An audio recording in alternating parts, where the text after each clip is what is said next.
today is to take us on a journey to visit the um, the Chamber of Contracts, which is the place where we can come to renegotiate the ancient contracts that we have made with ourselves and with spirit, and to come up with a new agreement that can be more workable given the extraordinary times that we're living in today. So, in the shaman's art of journeying, we learn to visit the lower world, the inner world, where we have kept and stored those parts of ourselves that have gone into hiding because of trauma.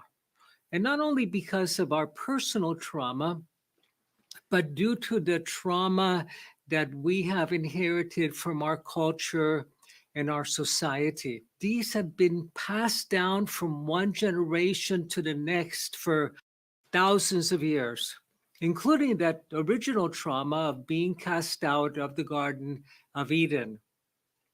So, what I'd like to invite us to do is to journey through the world tree down into the depths of the soul, into the realms of the unconscious, and to come into our inner garden, to that paradise that we were cast out from, that has now become internalized, that only exists now inside each one of us.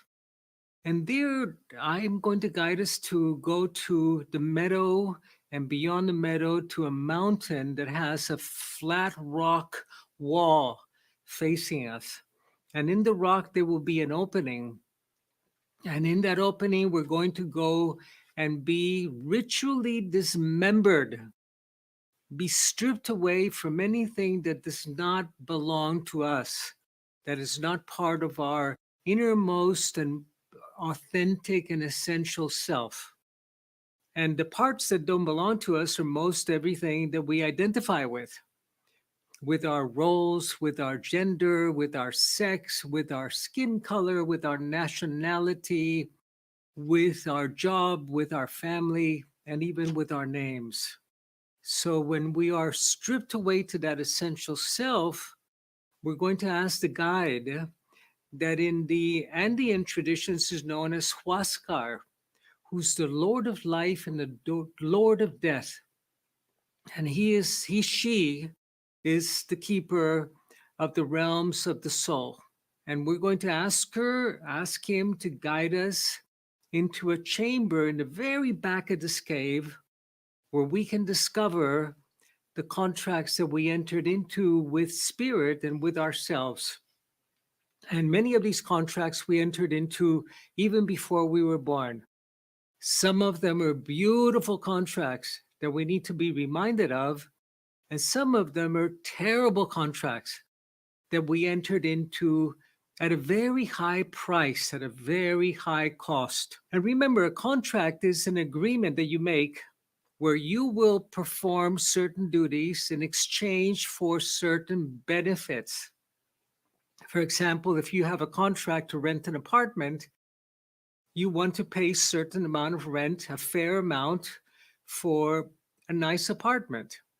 But if you end up paying 10,000 euros or dollars a month for an apartment that has a view of the garbage dump, it's not a good deal. It's not a good contract. And many of us have ended up paying very dearly, paying at a very high cost in terms of our creativity, of our authenticity, of our coming into our abilities as shamans and as healers in order to remain safe.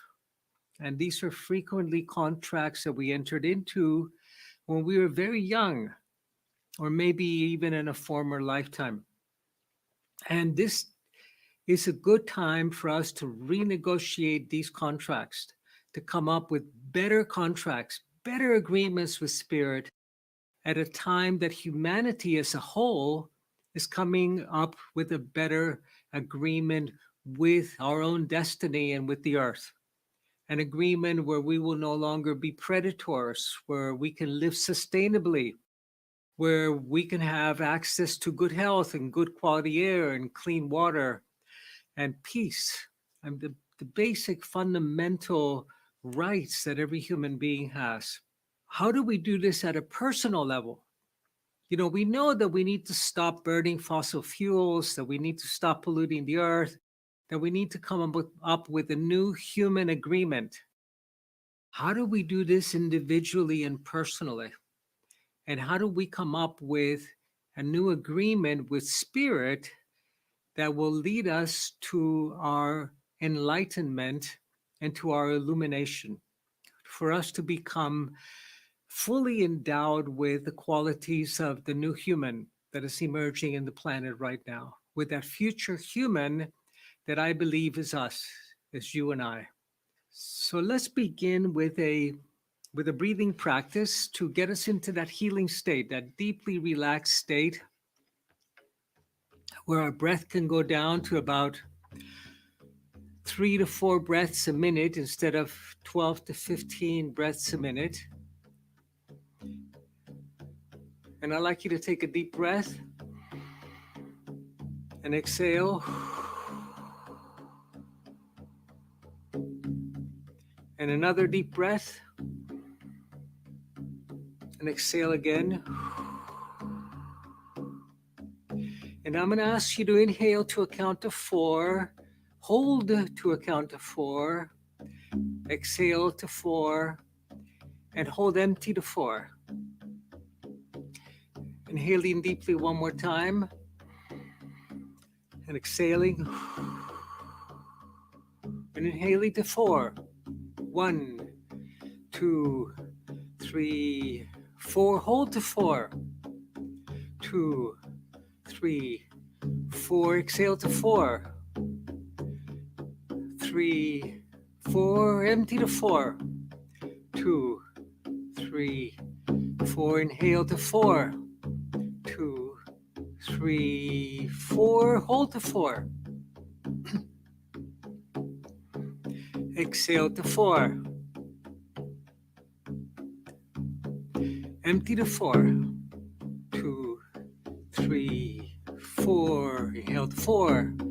2, 3, 4. Hold to 4. 2, 3, 4. Exhale to 4. 1, 2, 3, 4. Empty to 4. 2, 3, 4. Inhale to 4.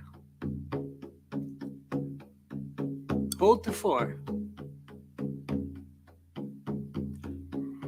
Exhale to 4. Empty to 4. 3, 4. Inhale to 4. Hold to 4.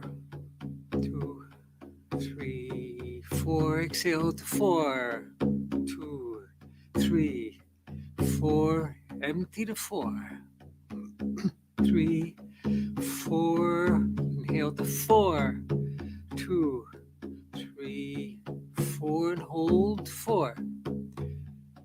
3, 4. Exhale to 4. Empty to 4. Inhale to 4. 1, 2, 3, 4. Hold to 4. 2, 3, 4. Exhale to 4. Empty to 4. Inhale 4, 3, 4, and exhale softly and gently.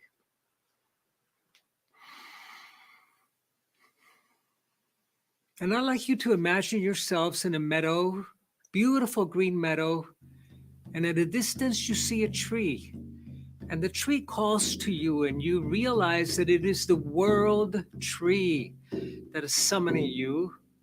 And you begin to make your way towards this great tree, feeling the cool grass beneath your feet, walking softly. And when you draw near the tree, you see the branches stretching up into the heavens, and you feel the roots, the vibration of the roots as they extend down deep into the earth, and the big wide trunk inviting you to step into it, to step into the world tree.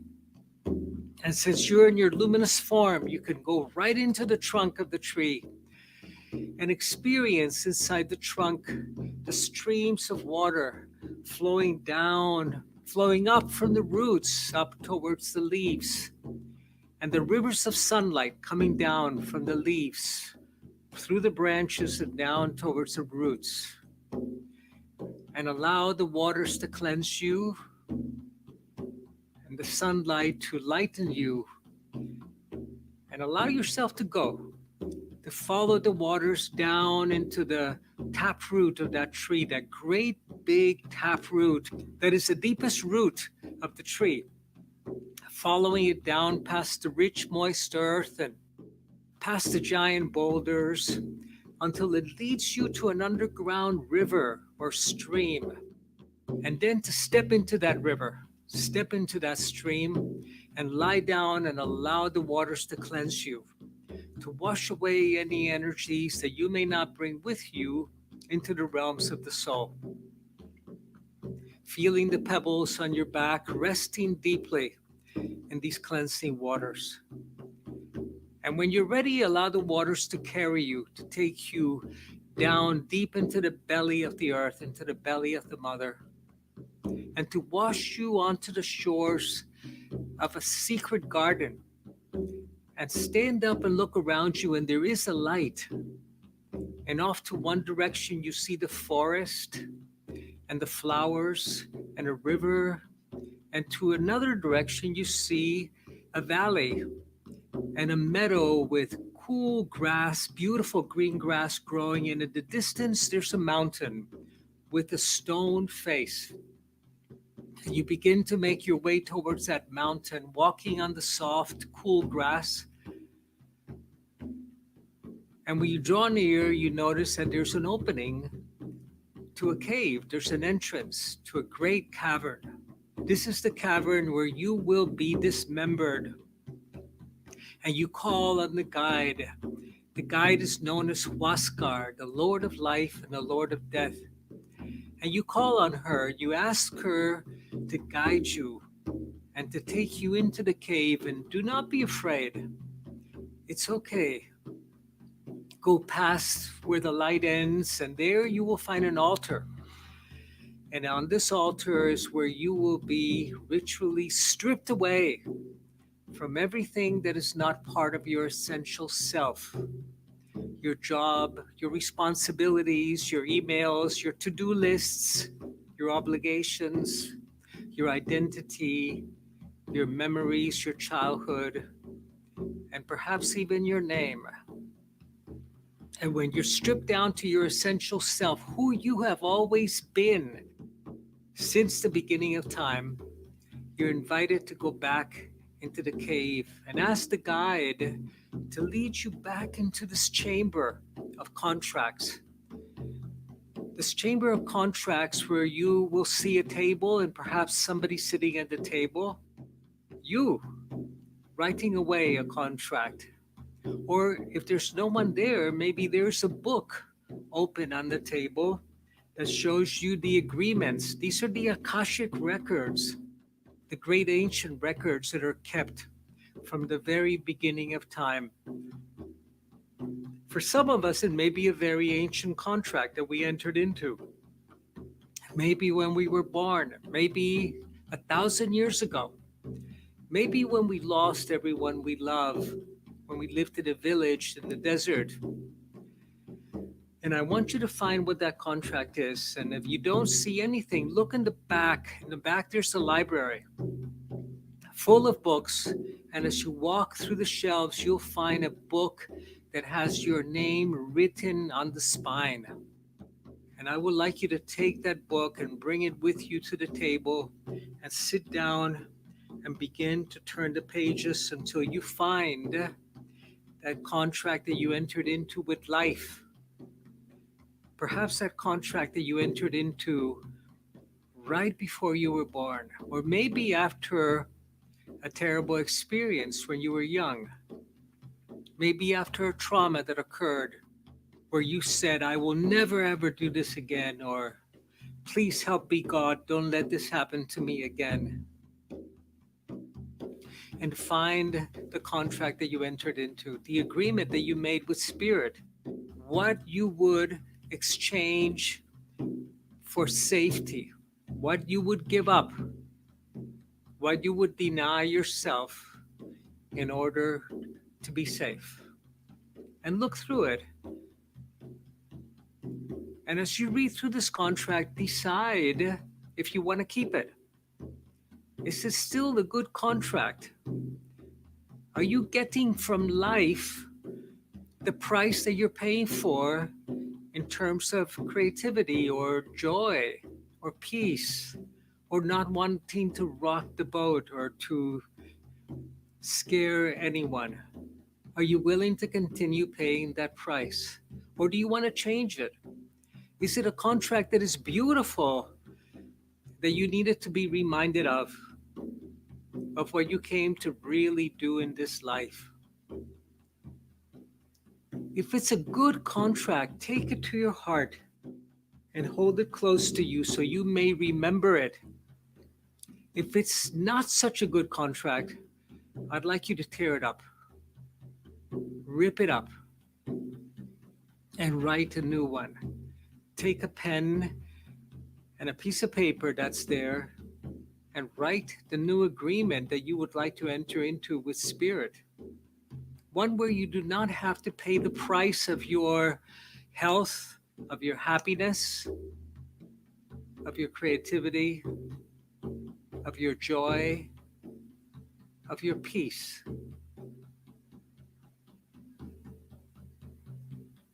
Find out what the terms of that agreement are and write them down. And you can use words like, I vow, I promise to.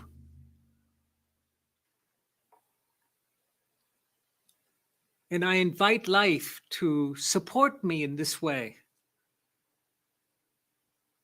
What is it that you would like to offer life? And what is it that you would like to have life and the universe offer back to you? Take this opportunity to negotiate an extraordinary contract with Spirit.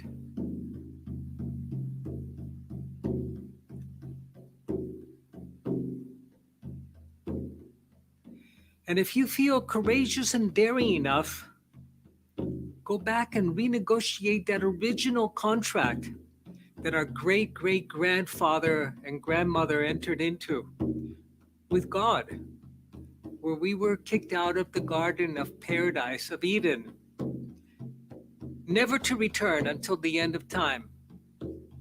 Had we negotiated a better contract, maybe we would have said to God, well, how about I spend 6 months of the year outside the garden and I come back every 6 months or every 3 months?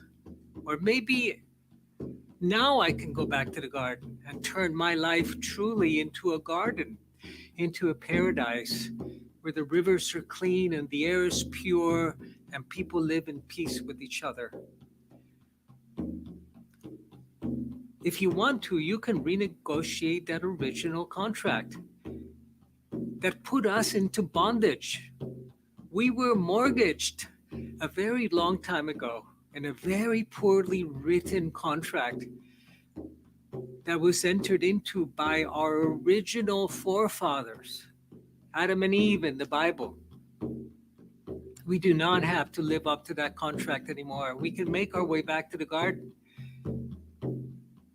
But if you're not ready to take that big contract on right now, know that you can come back here at any time and ask the guide, Huascar, to guide you to that place, to bring you to this chamber, which is the Akashic chamber. It's a sacred chamber where you have free will to enter into any kind of agreement that you would like to with life.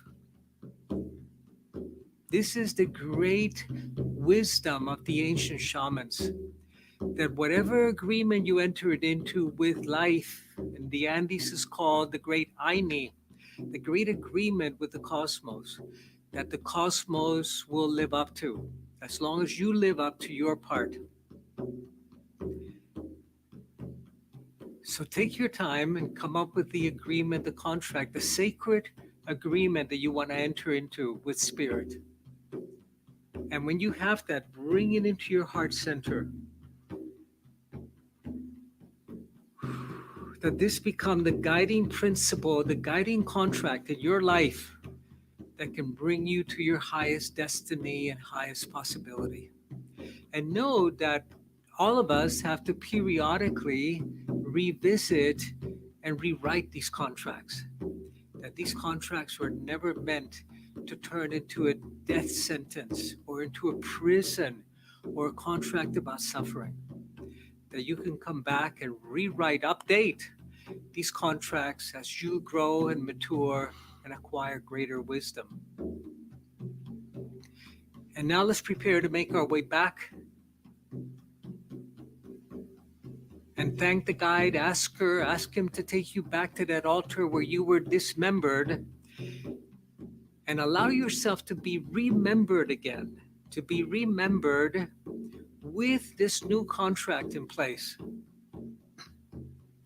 That this become your new operant contract with life and with spirit. And as you're being remembered, feel yourself coming back into this life, into this world, this identity that you have. And knowing that none of these things define you. That they only give you a certain kind of permission and ability to relate with the world that you live in. But that they're not who you truly are in essence. And begin to make your way out of this cavern, back onto the meadow. And when you turn back, you look at the mountain and you see that the rock face has closed and sealed the entrance to this cavern. And you make your way back over the meadow, feeling the soft, cool grass beneath your feet, and come back to the beach where you entered. And I'd like you to dive back into the waters and allow the waters to take you back to where you rested, right underneath the entrance to the taproot of that world tree. And feel the waters washing away any energies that you may not bring with you into our world, into the middle world.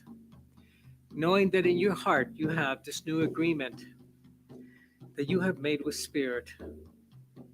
And that this new agreement, this part of this collective agreement that humanity is making again with itself and with life, that we may become the stewards and caretakers of the earth, that we may become the stewards and the caretakers of all living beings on this planet, and not only of ourselves. That this is part of the new agreement that humanity is forging with its own destiny, and that you have taken that step first. And as you complete that vow, I'd like you to enter back into the tip of the taproot and allow the taproot, with the currents of water that it brings up to feed the world tree, to bring you back up towards the trunk, past the giant boulders and past the rich moist earth and into our middle world, and feeling the streams of liquid sunshine that are coming from the leaves and flowing through you and cleansing you and empowering you and healing you.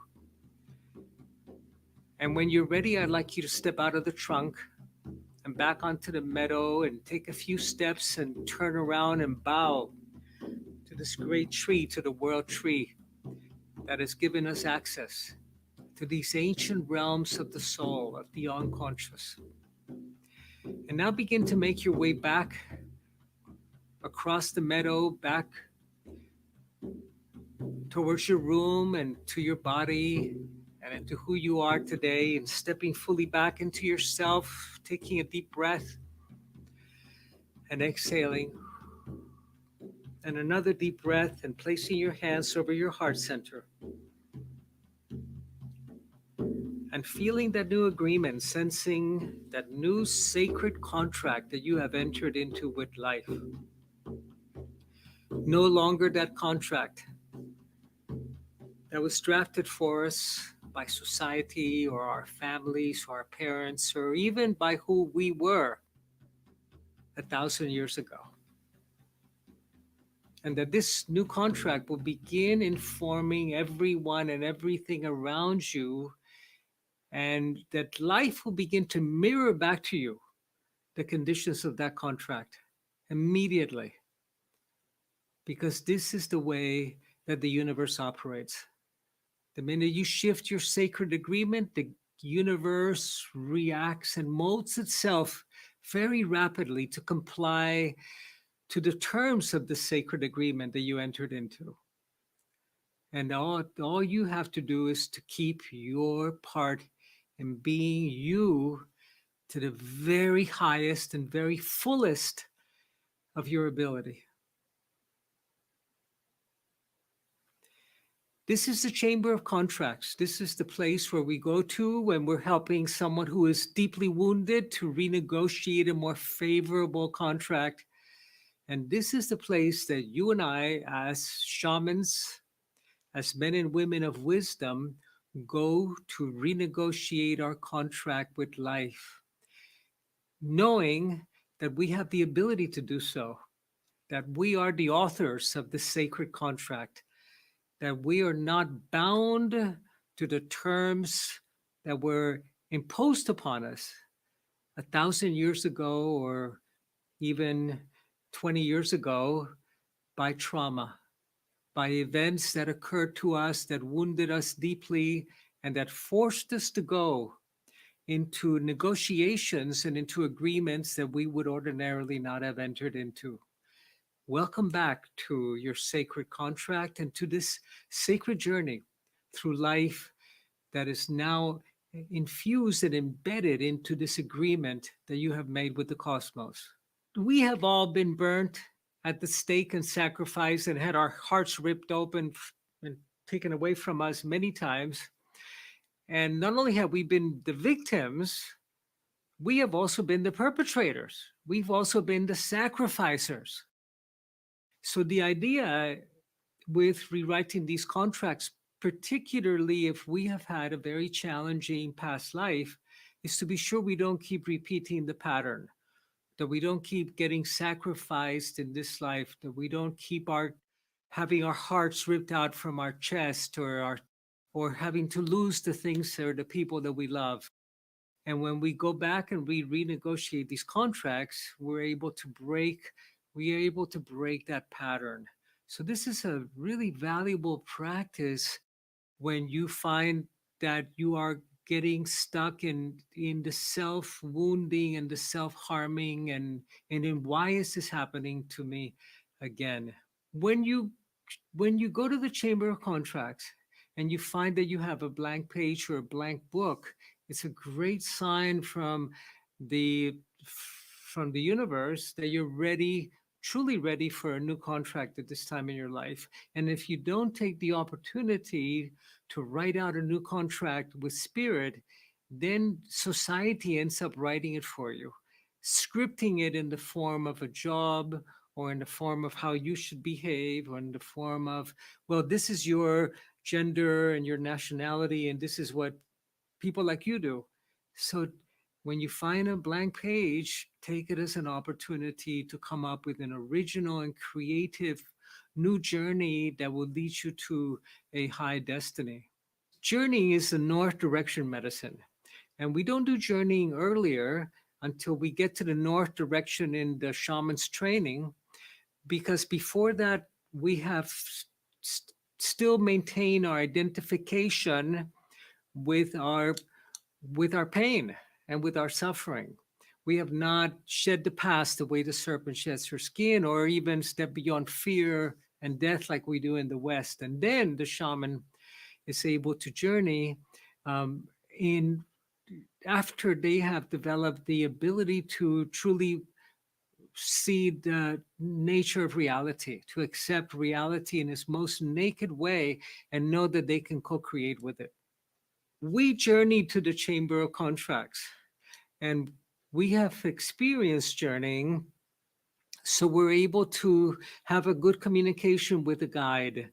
We allow ourselves to be dismembered, so we go as our essential selves.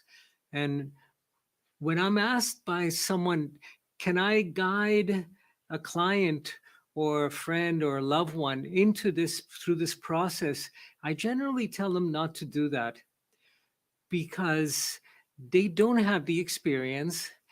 They're going to be looking for a contract that's sometimes a bit of a fantasy, like I want to be happy the rest of my life, which is a nice contract, but the and they're not going to allow themselves to be stripped down to their essential selves. They'll be attached to their identity or to their story or to the wounding. And this is why shamans go on behalf of their client, or they may not have a relationship with the guide, or they may be reluctant to truly observe the deep contract that they have made that is keeping them in suffering and in pain. So it's best for the shaman to journey for the client. Only after you have gotten to know yourself a bit better and explored your own shadow can you reliably trust what you're going to be finding for yourself. And when I have clients do it, they come back with very beautiful contracts, but they're always contracts that they don't have to do anything. That's the universe that has to do everything. It's kind of a, it can be kind of a mommy daddy thing. Please, mommy, daddy, can I have? And that's not the way life works after you're 12 years old. The universe will provide you with everything. And that generally requires that you give your everything in this participatory process of creation.